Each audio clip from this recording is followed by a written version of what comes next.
नत्वा गणेशम् गजवक्त्रयुक्तम् गुरुम् स्मरन् वेदविदाम् वरेण्यम् विष्णुम् विभुम् वैदिकतत्त्वरूपम् वैकुण्ठसंस्थम् सततम् Namami.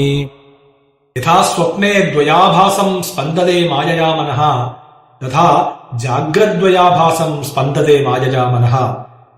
What happens when you are dreaming? You see, you hear, you can smell, taste, you enjoy, you cry, you feel pain, when actually there is no physical input for causing any of these. Still you undergo and feel all these while dreaming. What does that mean? You don't really need a physical world for undergoing all these experiences and emotions. The mind itself is capable of creating all these on its own. It is the same thing that happens when you are awake also. The moment you have boarded a flight, the fear grips you that this flight is going to crash. Till the time you land and get out, you are overpowered by that fear. Every small jerk, every small sound makes you tremble. Yes, this is it. The pilot has lost control. The engine has stopped. The flight is going to explode in the sky for no physical reason.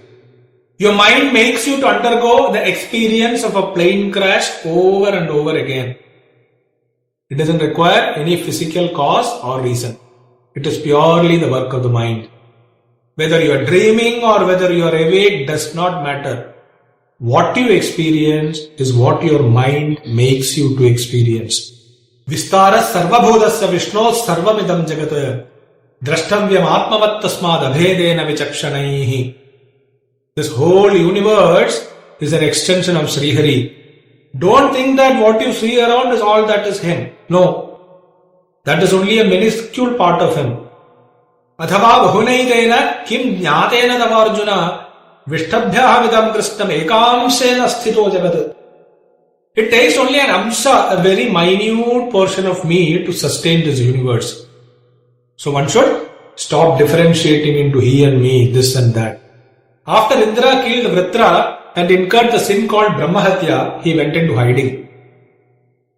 Then for some time a king called Nahusha was made Indra to rule over Surgaloka. Nahusha became intoxicated with power and started abusing it.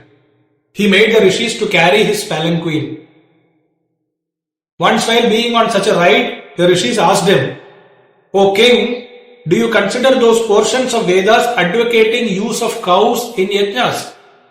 Nahusha instantly replied no, out of his haughty ignorance. The rishi started protesting. How can you say so? This is what is established by the great sages and brahmarshis. What right do you have to denounce them? Nahusha got angry and kicked sage Agastya's head. Agastya cursed him to become a python and spend 10,000 years on earth. That is the authority of Vedas. Unquestionable they are. That is the power of rishis who live and breathe the Vedic principles. Unquestionable they are. It is with the same authority from the Vedas that through all these citations it is established that there are no two gods, only one. Call him Srihari or Shiva, does not matter. Ashraddhadhanah purusha dharmasyasya paramtapa aprapyamam nivartante mrityu samsara vartmani. One who doesn't have faith in this dharma of non-duality, Advaita, he can never reach me. He will always remain in the mortal world. Aitareya Aranyaka says, Esha pantha, etat karma, etat brahma, etat satyam, tasmanna pramadyed, tanna atiyad, nahi atyayan, purveye atyayan, te parabhabhuvuhu. This path of non-duality, this path of seeing Srihari in everything, this is the path of action. This itself is Brahma. This is the ultimate truth. Never be careless about it. Never abandon it. Those who have abandoned this path in the past, they have all failed. Atmanadi sanyama toyapurnam satyahrada shila tada dayormihi tatravagaham guru panduputra navarina shuddhati chandaratma. How do you attain inner purity and cleanliness? Not by bathing in normal water. Take a dip in that river whose water is self-controlled, self-restrained. The truth is in the depth of this water.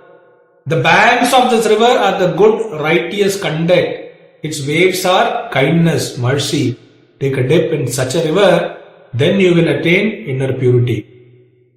This is the same as Manasam Snanam Vishnu Chintanam Apavitrah Pavitrova Sarvavastham Gatopiva Yasmare Pundarigaksham Sabahya Shuchihi. This mental bathing is nothing but remembering Him in all His various aspects as represented by the 1,000 names. Understanding that He is not just Vishnu as we know Him, with 4 hands holding Shankha, Chakra, Gada and Padma. He is much, much more than that. The more you know Him, the more you move towards the ultimate truth. Yatas sarvani bhudani bhavanti adi yugagame yasmimsya pralayam yanti punareva yugakshaye. Adi yugagame means at the beginning of Kalpa, from whom all the beings came into existence at the beginning of Kalpa, and into whom all the beings dissolved back at the end. Tasya logapradhanasya jagannathasya bhupate Vishnor nama sahasram me shrunu papa bhayavaham. Listen to the 1,000 names of that Jagannatha, Lokapradhana, most important in the world of Vishnu. Bhishma Pitamaha is telling Yudhishthira, these 1,000 names have got the power to remove fear and sin. Yani namani gaunani vikhyatani mahatmanaha rishivih parigitani tani vakshyami bhutaye. These 1,000 names, each one describing a certain aspect, a certain quality of Srihari, they are famous because they have been sung by the rishis. I shall tell you those names. Bhutaye, for prosperity, well-being, for Aishwarya, for welfare. Harihi Om.